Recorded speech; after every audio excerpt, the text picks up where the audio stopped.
Hello friends, welcome to my channel everyday Chhaya. આજે હું મારા ગાર્ડનમાંથી થોડા પ્લાન્ટ્સને રિપોર્ટ કરવાની છું. દોસ્તો, ઘણા પ્લાન્ટ્સ એવા હોય છે કે જેમાંથી આપણે કટ કરી અને રોપીએ તો ફરીથી એમાંથી આપણને એક નવું જ પ્લાન્ટ તૈયાર થઈ જતું હોય છે. આ મારું સ્પાઈડર પ્લાન્ટ છે. તેમાં ખૂબ બધા એવા એના નાના નાના બેબી પ્લાન્ટ્સ આવ્યા છે. આપણે એને મોટા કોઈક પોટમાં ટ્રાન્સફર કરી લઈશું. મારું જે પહેલાંનું પ્લાન્ટ છે તેનું પોટ ખૂબ નાનું હતું, તો આવી રીતે મેં એને સારી રીતે દાંતરડાની મદદથી પ્રોપર ઉખેડી લીધું છે અંદરથી, અને મેં એક મોટો પહેલેથી જ પોટ માટીથી રેડી કરી લીધો છે અને એમાં મેં તારથી ગોળ એવો શેપ આપી અને બાંધી દીધું છે. હવે હું એના જે બેબી પ્લાન્ટ્સ છે એને આપણે ટાઈની મદદથી પેક કરી લઈશું. આપણે પોટમાં થોડી એવી માટી ફરીથી ઉમેરી દઈશું, જેથી કરીને આપણા જે મૂળિયા છે તે અંદર સુધી બરાબર પેક થઈ જાય.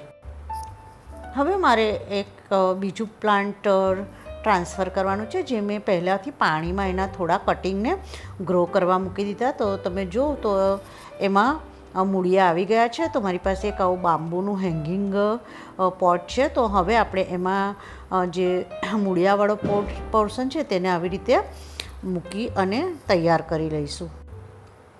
આપણે આ પ્લાન્ટ્સમાં જે મૂળિયાવાળો પોર્શન છે તે આપણે રોપી દીધો છે, અને જે એના કટિંગ ઉપરના બચ્ચા છે તેને આવી રીતે મારી પાસે એક કાચનું બાઉલ છે. તો આપણે એમાં થોડું પાણી ઉમેરી અને જે આપણે ફ્રૂટ્સ લઈએ ત્યારે એના ઉપર જે આવી રીતે બતાવ્યા જેવી કોથળીઓ આવે છે તે આવી રીતે મેં એમાં પહેરાવી દીધી છે, અને એમાં આપણે જે કટિંગ છે તે રોપી દઈશું.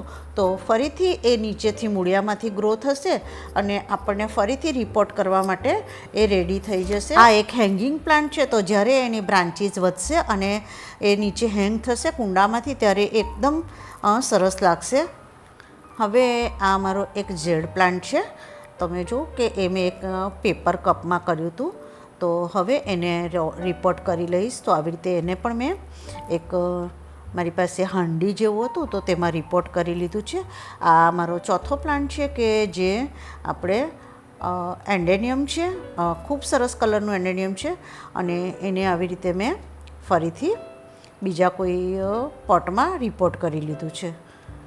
આપણે એને સારી રીતે મૂળિયામાંથી ઉખેડી લેવું, અને મારાથી થોડું ઉખેડતા એનું જે નીચેનું બ્રાન્ચ હતું તે મારાથી તૂટી ગયું. તો ફરીથી હું એને બાજુમાં રોપી દઈશ. તો એ પણ આઈ થિંક ગ્રો થઈ જશે. આ મારી પાસે એક બીજું પ્લાન્ટ છે જેનો કલર્સ ખૂબ સરસ આવે છે, પર્પલ અને ગ્રીન કલરમાં, અને એને આવી રીતે મેં એક સ્ટીક એમાં અંદર દબાવી દીધી છે અને એને ફરીથી આવી રીતે રિપોર્ટ કરી લીધું છે. આપણે જ્યારે સ્પાઈડર પ્લાન્ટને ટ્રાન્સફર કર્યો તો મેં એમાંથી ઉપરના જે એના બેબી પ્લાન્ટ્સ હતા તેને આવી રીતે એક બે બેબી પ્લાન્ટ્સને મેં કાઢી લીધા છે, તોડી કટ કરી લીધા છે. તો આવી રીતે હું એને પાણીમાં એના જે નીચેનો આવી રીતે પોર્શન છે તેને બે સ્ટીકની મદદથી પાણીમાં ડૂબે એ રીતે રાખી મૂકીશ, જેથી કરીને એમાંથી પણ નીચેથી મૂળિયા આવશે અને ફરીથી એક સ્પાઈડર પ્લાન્ટ તૈયાર થઈ જશે. તો આવી રીતે મારા બધા જ પ્લાન્ટ્સ મેં રેડી કરી લીધા છે. મેં લગભગ અહીં 5 થી 6 પ્લાન્ટ રેડી કર્યા છે. જો તમને મારા ગાર્ડનનો વિડીયો જોવાનો ઇન્ટરેસ્ટ હોય તો તમે મને નીચે કમેન્ટ કરજો, તો હું મારા ગાર્ડનનો વિડીયો પણ તમારી જોડે શેર કરીશ. Thank you for watching my channel. અને જો તમને મારા વિડીયોઝ ગમતા હોય તો please subscribe my channel. Like, share અને સબસ્ક્રાઈબ એકદમ ફ્રી છે.